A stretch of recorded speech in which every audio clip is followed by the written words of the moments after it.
Good Wednesday morning, everybody. It is a nice summer morning here. It's already off to a warm start, getting into the middle to upper 70s. Not much going on in the Tamco Live Doppler radar this morning. We see a little bit of radar noise over there towards Lake Charles. That's really about it.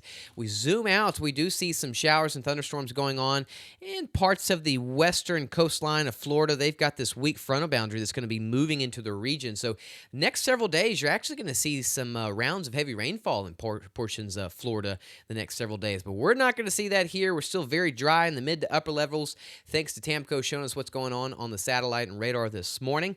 And again, we are already getting into that warm start, middle to upper 70s, kind of along the I-10 corridor. A couple areas already at that 80-degree mark. You can find some 80s along the coast, but we're pretty much in the middle to upper 70s, thanks to our sponsor of Silsby Ford.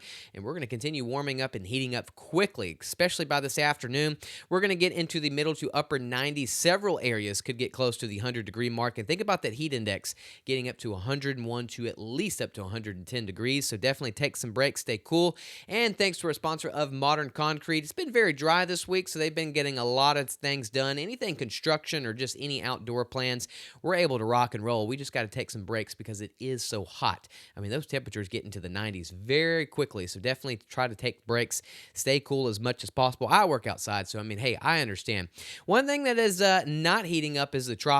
It is definitely quiet the next 5 to 7 days. Not much to really take a look at. The Gulf, the Caribbean, and the Atlantic is really shut down by dry air and wind shear. That is a good thumbs up. We're slowly sneaking into the peak of hurricane season. I can't believe it is pretty much almost August. Two-a-days starting football, volleyball, school's about to be starting, senior year starting for several people. It's crazy. It's already the new year. Look at this. We're dry. There's no doubt about it, especially in the mid to upper levels. But here at the surface, we're actually going to see a little bit more moisture content sneaking in this afternoon. So today, especially Thursday and Friday, we're going to see the heat index even get warmer. You're adding in some more humidity. It's already hot outside. But one thing we're trying to show is that we're going to see more moisture moving into our region this weekend. We've got a weak frontal boundary that's going to be moving in from North Texas, getting into our region really late Saturday evening. What this is going to do really Saturday afternoon is give us 10 to possibly up to 20% coverage for a couple isolated showers. Maybe a couple storms we'll keep an eye on, and this boundary will push through, getting in really Sunday morning. But all I'm just trying to show is we have a pretty good potential of some moisture moving in. And it's not a slam dunk for widespread rain. We're just showing the potential. Right now, we're mostly hot. If we do get a shower, coverage is 1 to 2%. But by this weekend into early next week, we are starting to get up to a little bit more, at least getting to the isolated pattern, getting up to 20% coverage this weekend into early next week. So thanks for sponsor of Switch Electric. Just showing we can get some rain opportunities this weekend into early next week as that weak frontal boundary moves in.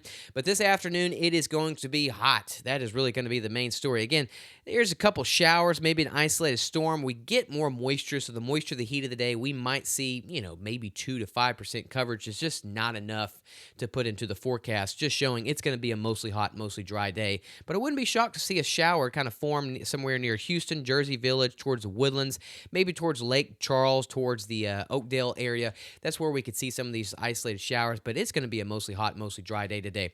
Now let's fast forward to Friday. Same similar thing, going to be hot in the afternoon. We're zooming out because as we get into Saturday, here's this weak frontal boundary that's going to be moving in, giving us a chance for some isolated showers, maybe a couple isolated storms. As that boundary approaches us, this is a rough ETA, but really kind of late Saturday afternoon into Sunday evening, we might see a couple isolated storms kind of develop ahead of this boundary or right along this boundary. Again, coverage around 20%, not enough to kind of disrupt any outdoor plans, just kind of showing that a boundary is moving in.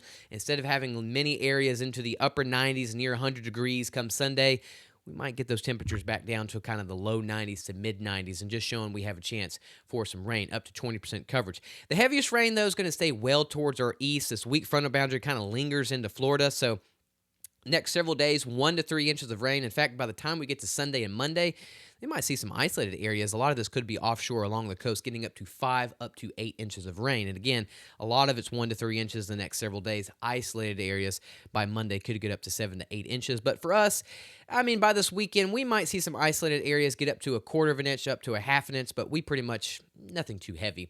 This afternoon, it's going to get into the middle to upper 90s. Several areas getting near the 100-degree mark with a heat index even hotter than that. A hot day expected.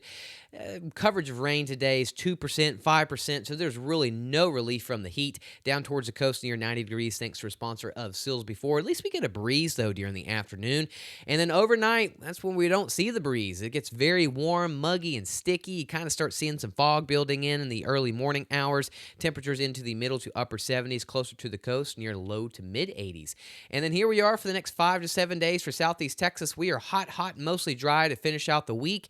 And then this weekend, we actually see a weak frontal boundary move in. This kind of just opens the door for the ridge to kind of move out towards the west to help us give some moisture to see some isolated showers this weekend into early next week. One of the biggest things I think you can see is we're pretty much into the upper 90s to near 100 degrees. And then by this weekend into early next week, still hot, just might be closer to the mid-90s instead of being closer to the 100-degree mark. Same thing for southwest Louisiana.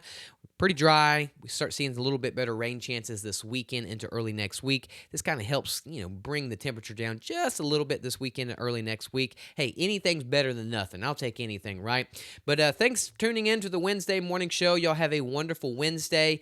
Y'all stay cool out there. It's going to be hot. We've got heat advisories for a good portion of the region, and we're going to get pretty hot tomorrow as well, too. We start seeing that moisture kind of build in a lot more Thursday and Friday, and especially this weekend, which introduces a chance for some isolated showers and a couple isolated storms. But y'all have a wonderful Wednesday. Thanks again for tuning in. Stay cool. Have a great Wednesday. We'll have more updates throughout the day today, especially on Facebook, YouTube, and on our free Gulf Coast Weather Solutions app. But have a good one. See y'all tomorrow morning on the Thursday Morning Show. Gulf Coast Weather Solutions is sponsored by We don't know what the weather is going to be like around here. I do get really anxious during storms. That's why they chose HailGuard. When performance leads, confidence follows. Backed by the first and only asphalt shingle system with a hail warranty. That just gives us more peace of mind. This is the only asphalt product on the market that has the manufacturer warranty targeting the hail damage, and it gives me a lot of confidence as a contractor. Engineered for enhanced impact performance. Built to protect homes and reputations. HailGuard shingles. Built for hail.